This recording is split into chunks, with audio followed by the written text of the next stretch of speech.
ध्रुव को किसी के कदमों की आहट से इस बात का एहसास हुआ कि वाकई में कोई ना कोई उसकी तरफ आ रहा था। अगले ही पल उसने देखा कि ये कदमों की आवाज किसी और की नहीं बल्कि उसकी बहन इरा की थी। ध्रुव को देखते ही इरा ने फिक्र जाहिर करते हुए कहा, ध्रुव मुझे माफ करना, मुझे तुम्हारी फिक्र हो रही थी, इसलिए तुम्हारे मना करने के बाद भी मैं यहाँ चली आई। ध्रुव ने अपनी नाराजगी को भुलाकर थोड़ी हैरानी के साथ पूछा, लेकिन तुम्हें कैसे पता चला कि मैं इस वक्त यहीं पर मिल सकता हूँ? इरा ने कहा, मैं जानती हूँ ध्रुव कि तुम अपनी माँ से कितना प्यार करते हो, इसलिए मुझे विश्वास था कि तुम मुझे यहीं मिलोगे। ध्रुव को इरा की आंखों में खुद के लिए प्यार नजर आ रहा था। अगले ही पल इरा ने ध्रुव से कहा, ध्रुव चाहे तुम्हारे सामने कितनी भी मुसीबतें क्यों ना हो, मैं हमेशा तुम्हारे साथ हूँ।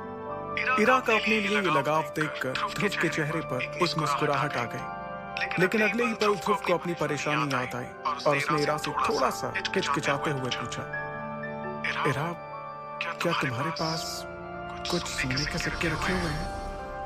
ध्रुव के मुंह से ये बात सुनकर इरा को हैरानी हुई, क्योंकि आज तक उसे कभी भी पैसों की जरूरत नहीं पड़ी थी, और पड़ती भी तो उसके पिता अरेंद्र हमेशा उसका ध्यान रखते थे।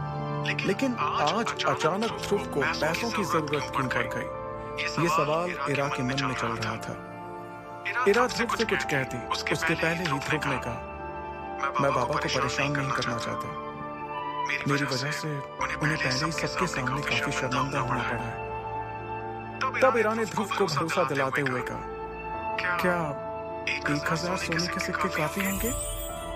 ध्रुव ने बिना देर किए तुरंत जवाब दिया, हाँ बिल्कुल, और मैं पूरी कोशिश करूंगा कि ये सिक्के तुम्हें जल्द ही लौटा दूं। शुक्रिया इरा इस मदद के लिए।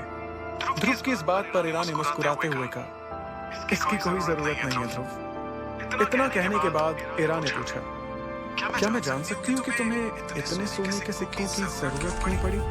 क्या खरीदना चाहते हो तुम? क्या मैं भी तुम्हारे साथ बाजार घूमने चल सकती हूँ?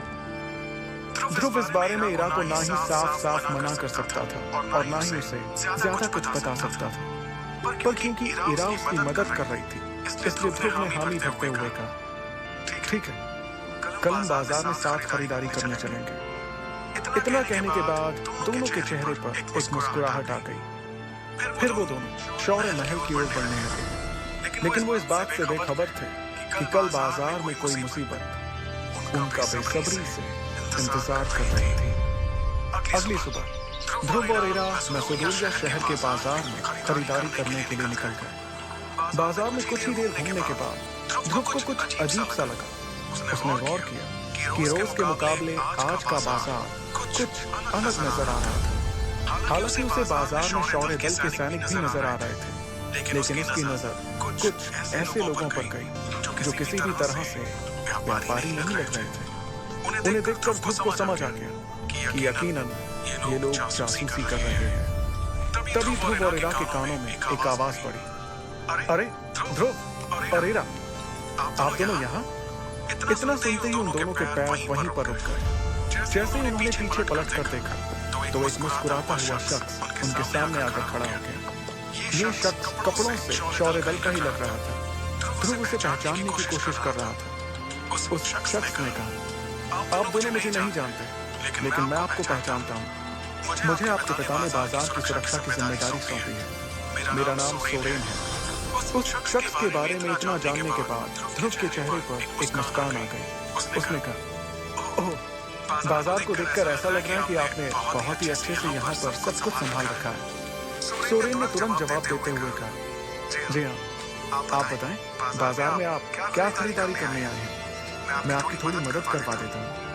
नहीं, इसकी कोई जरूरत नहीं है। अगर हमें किसी चीज की जरूरत होगी तो हम आपको याद कर लेंगे, ठीक है? लेकिन अगर आपको किसी भी चीज के लिए मेरी जरूरत पड़े तो सिर्फ एक सीटी बजा दीजिएगा, मैं या मेरे सैनिक हाजिर हो जाएंगे।